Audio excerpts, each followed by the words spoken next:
Folks, today on Crossing South, we get up close and personal with the gentle gray whale down in Guerrero, Negro, and we pay a visit to one of the main sources of salt in the world, coming your way right now.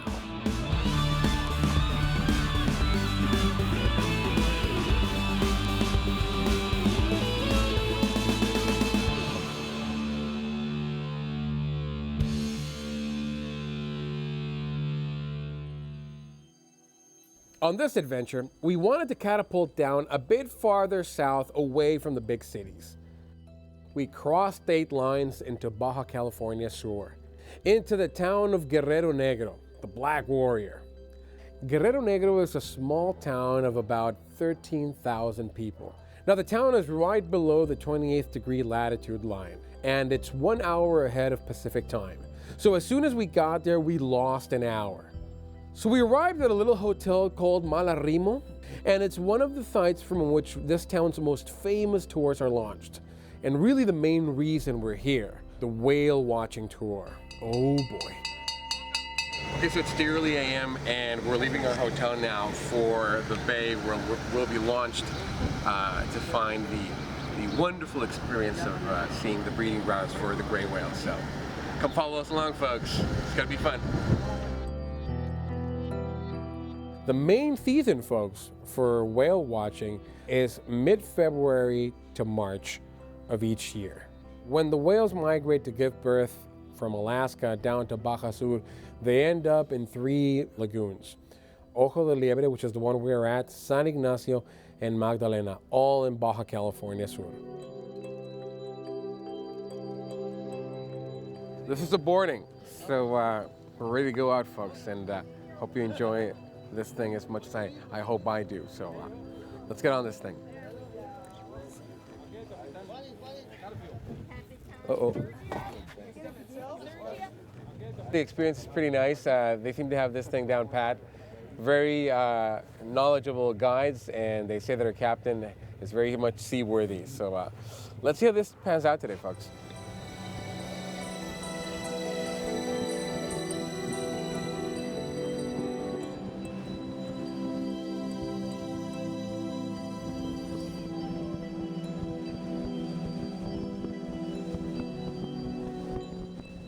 I was exulting inside over the anticipation, but I wasn't showing it. I felt the prelude required a measured and dignified anticipation and a reserving of all my energy for that instant when I came into contact with this colossal mammal. I see water, yeah, I see water spreading out, so I see they're blowing.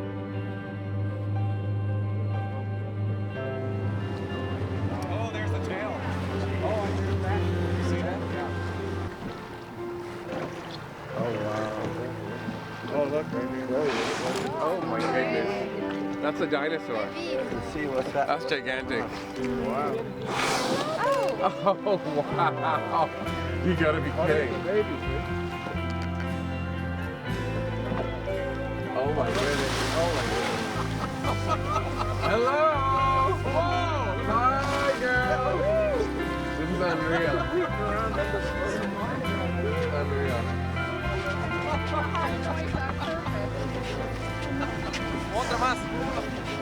Oh, there's another one coming over here. Look at that. Look at that's amazing.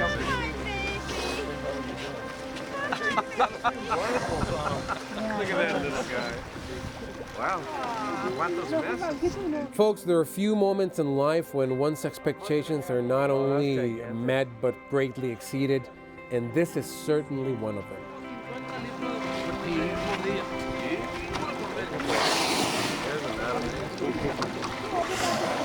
Look at that thing. Yeah.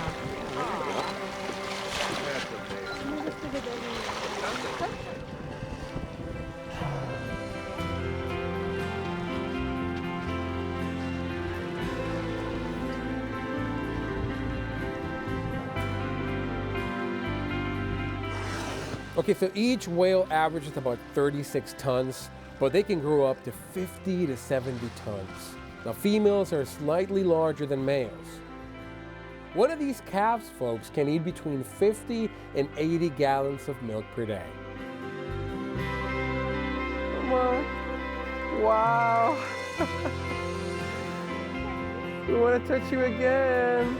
Come, oh, such a beautiful girl. Such a beautiful girl. Such a pretty girl. You're so pretty. Look at that. Hello. Hello. Look at that. Oh, so beautiful. Some introspection, folks, for me. Should humans be able to do this? Really? I mean, I have no words, and that's saying a lot. Anyone who knows me will tell you. What is it about us that draws them? We hunt them, we chase them, and still they come to us. But bonds are made. Bonds were definitely made here, folks. Bonds were made. Oh, it felt fantastic. It's just magical. Wow. It's like petting, it's like petting a little docile pet, you know? So it's very interesting. The mom actually pushes the calf up so that we can pet it. So the mom wants the calf to have this experience. It's really beautiful. And she actually came back around. I guess they both like how we petted him because they came back for a second time, and we got to touch him again. Hello, you're coming back to Daddy, aren't you? You're coming back to Daddy. Oh, that's so nice. How did it feel to kiss your first whale? It felt really good. You were really quick, you know. You didn't even ask her for her name. Who can resist? It just feels great. It's a massive animal, folks. I mean, you can tell you can just cut this panga in half if you wanted to, but it's so gentle. So I'm hoping we can see some more up close and personal. About a century ago, the whales were hunted nearly to extinction. The whales have made a comeback, definitely. Instead of whaling, now whale watching is really more attractive and maybe profitable.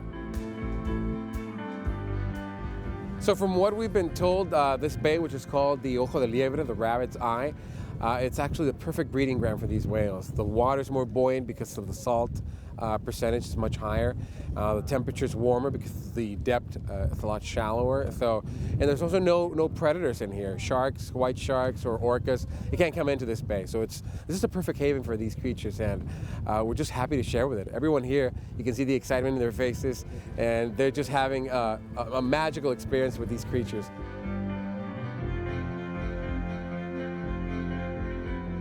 Look at that. Oh no, don't, please don't. Bruce, you know? Because this is a protected sanctuary, you can't just sail into this place and joyride. Only the few approved whale watching tour operators are allowed in this bay. And the Mexican Navy makes sure it stays that way, as we found out. They just came and checked our paperwork and let us go on our way. Okay, so our captain here points out a bunch of whales mating. A whale reaches maturity at about 8 years old. When it becomes pregnant, the pregnancy lasts over 13 months. Now the mating ritual is something else. So you have two males dancing around each other, courting a female, and as they twirl and twist into a pretzel, there comes a moment when the female chooses the winner. And the thing is that the loser male actually helps the other one consummate the ephemeris marriage. So the loser actually helps the other one get it.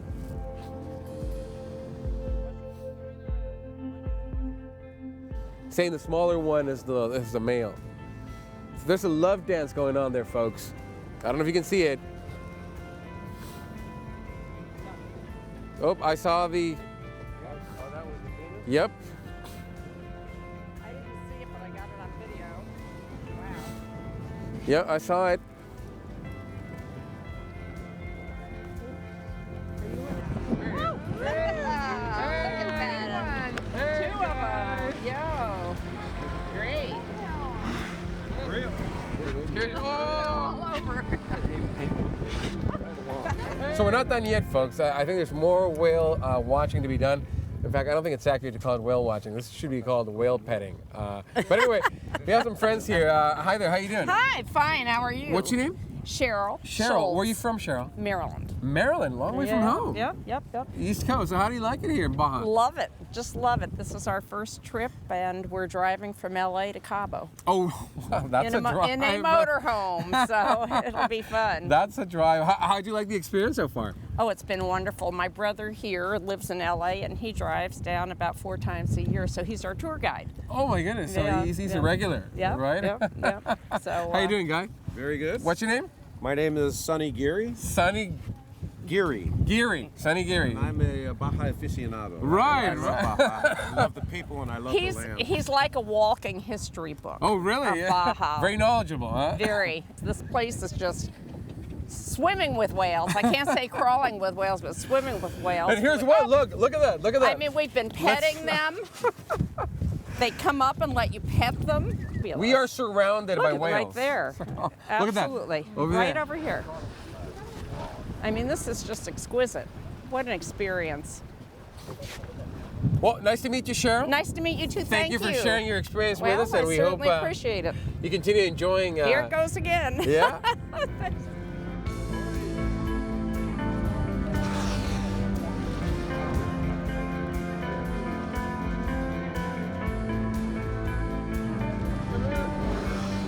20 to 22,000 whales travel between Alaska and Baja California Sur, or South, in a yearly migration.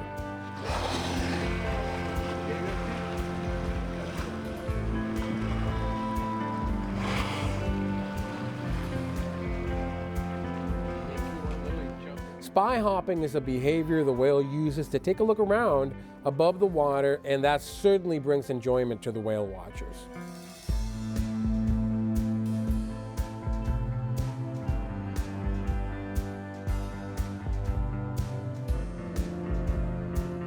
Now, when a whale breaches the water, it completely clears it. The body is floating, suspended in midair.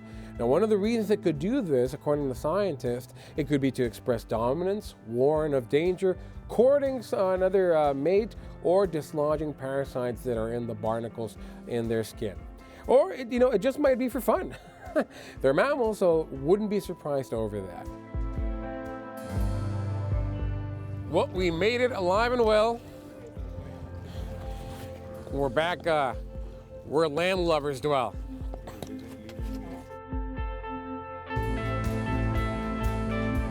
Okay, so after that intense experience, we wanted to know a little more about this fortunate town, which is the birthplace for all these whales. The Black Warrior fell ashore in 1858. Okay, the ship that got stuck there. The ship that got stuck there. But we have several boats that fell ashore here. Right. But this is the only boat. This is why it's stuck because of the insignia. Right. The ship was with the bow, and it had the Black Warrior symbol. Yeah? And that's what the local fishermen would see. Hey, what does this mean? What does that logo mean? Yeah, and then that's when it was translated a couple of years later, and they told him Guerrero Negro, and that's when he adopted the name of Guerrero Negro for the lagoon and the surrounding town. Well, they say that laws, are made from customs, and Exactly. the custom of calling it Guerrero Negro stuck, didn't it? Because Yep. it's the official name now, right? Its official name in 1972, when we became part of the Mexican Federation, we appeared for the first time on the map as Guerrero Negro. Oh, really? So it was several years later. Edgar, thank you so much for your No time. problem. It's a fantastic tour. So Glad you enjoyed it. Okay, my friend. So stay with us, folks. This is Crossing South. We're not done yet. Well, the town itself, it was founded until 1954. Right. Not because of the whales or It was because of the whatever, salt mine, right? Because of the salt. By that time, it was founded by Americans, so if I born in 1968, by the time I born here, it was a town full of foreigners. We have From where? from Scottish, from Ireland, from England, from US, from Canada, from Japan, from Peru. I'm That- talking about the friends in my school. Really? This business, Malarimo, is Yes, it's it a business. was founded by my father Uh-huh. in 1974 with the restaurant. At the same time, the government opened the highway. Oh, My really? father opened this restaurant here. Then we opened the hotel, and then we opened the whale watching tours. Okay. By that time, I opened the whale watching tours in 1989. Okay. It was the first private company to do that. This guy is like a walking encyclopedia. And actually, the salt company was founded because after the Second World War, Yeah. Japan need the salt to rebuild. With this salt is industrial, they make plastics with that. So Guerrero Negro, in a sense, helped rebuild Japan to what it is today. And now after the tsunami also, they They're- are buying more salt because they kidding. need industrial salt. You don't need to dig like the mining salt from caves or, You're getting it from the water, literally. yes. Okay. Well, Enrique, thank you so much. It was very informative to know. Okay. And there you have it, folks. The codependency here. Guerrero Negro survives on the salt mine economy, but also many different countries depend on Guerrero Negro salt. So it's a binary relationship there. It goes both ways. It's reciprocal. So thank you so much. And You're welcome. this is Crossing South, folks. Let's continue enjoying this place. Folks, here at the Malarimo restaurant, if you look at the ceiling, it's full of debris from what is called the Pacific Coast dumpster. What's the Pacific Coast dumpster? Well, the Malarimo beach, which is called the Bad Approach Beach. You see, the Pacific or Kirosiwa current brings all the debris from the Pacific Ocean straight into that beach right here in Guerrero Negro. And all this stuff, World War II wrecks, torpedoes, Japanese boat artifacts, all this stuff washes ashore here, and they've collected it. And you can see it all around here. Lifesavers, there's even a sake bottle there. Yeah, if you see that flag, that Wahoo flag, folks, that's from a submarine, American submarine sunk by the Japanese in World War II. It's like a little museum of floating artifacts that the Pacific Ocean has. Okay, so here, the Kurosiwa or Pacific Current comes all the way down here, and it brings boats really fast. But there's a point right here where the Spaniards came to find out that if they didn't swerve out towards the ocean, the current would pull them in and beach them right here on this beach. And that's why it's called Malarimo. This is the beach right here. The current does this, it swerves, and then it goes out to sea. But a boat can easily get caught and just get beached right here. So that's why it's the Malarimo beach right here. And it's right near the mouth of the lagoon, the Rabbit Eye, where we stayed and where we saw the whales today. You know, folks, part of the things that you can get here at Malarimo, literally, let's taste some of the stuff that's taken out of the ocean that they have in front of them. So we're getting some octopus, and you get to see here literally the fresh ingredients with which this is prepared. So get a little bit of wine, get a little bit of octopus.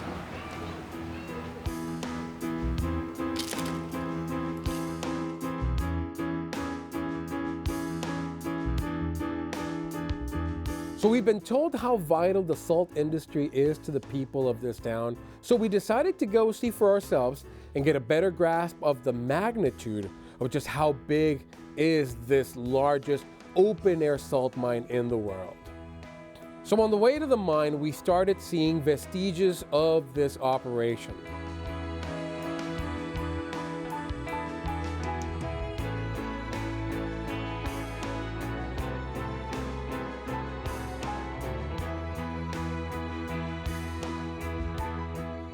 Okay, so this lake is where the salt solidifies. It comes in as water from the ocean. All this salt that precipitated is what's left and what's used, what's mined, what's shipped out. You see it right here, folks. Look at this. It's not snow. This is salt right here. All this is salt. Makes me want to get a margarita and just put the stuff in there, right? Very quick, we started getting an idea of just how gigantic this place is.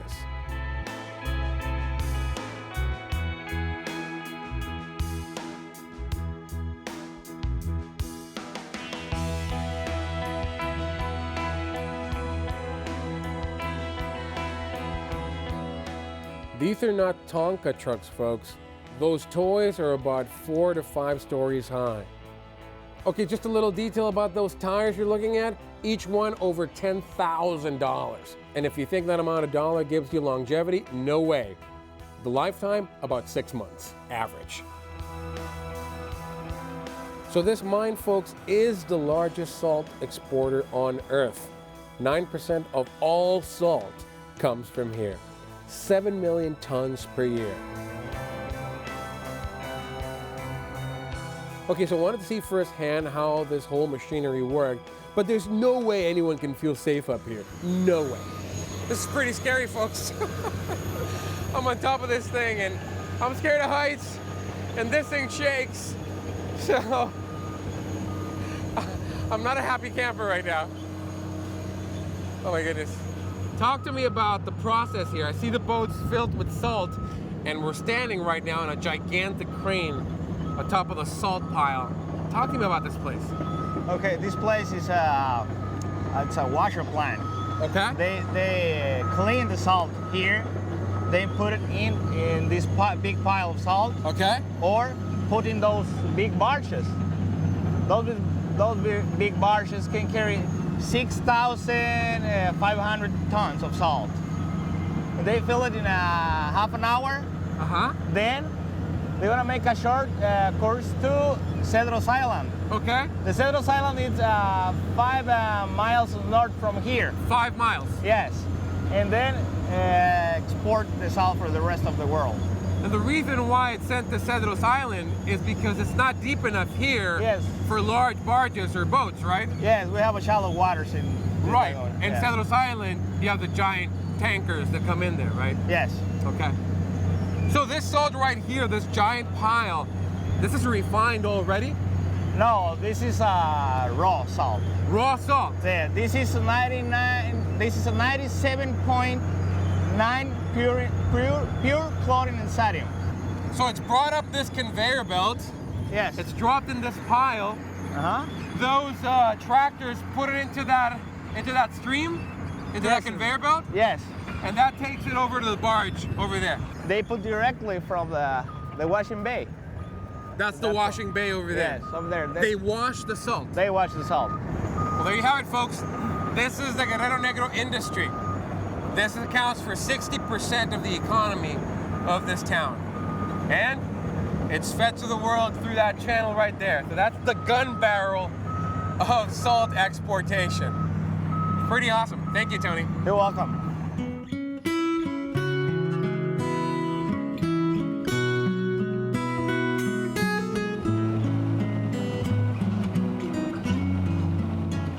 Now, Guerrero Negro has another distinction. It has the largest population of osprey birds in the world. This is a type of sea hawk that eats 99% fish and likes to make nests from all kinds of materials, including, unfortunately, power lines. Now, this used to make for power outages or fried birds. So the locals took pity on these birds of prey and asked the federal government to build nesting poles for these birds so they could propagate without being rotisserie to a crisp. Well, the osprey took a liking to their new digs, and as they say, the rest is history.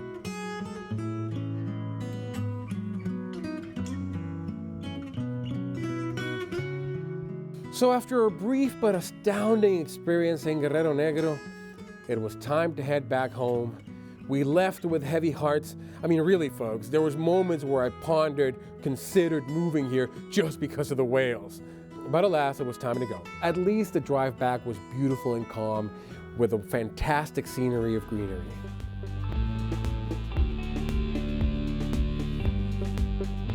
You know, coming here to Guerrero Negro was a good thing. And I'm definitely pin dropping it as one of my favorite places that I'll definitely come back to. We hope you join us on our next adventure the next time we cross south.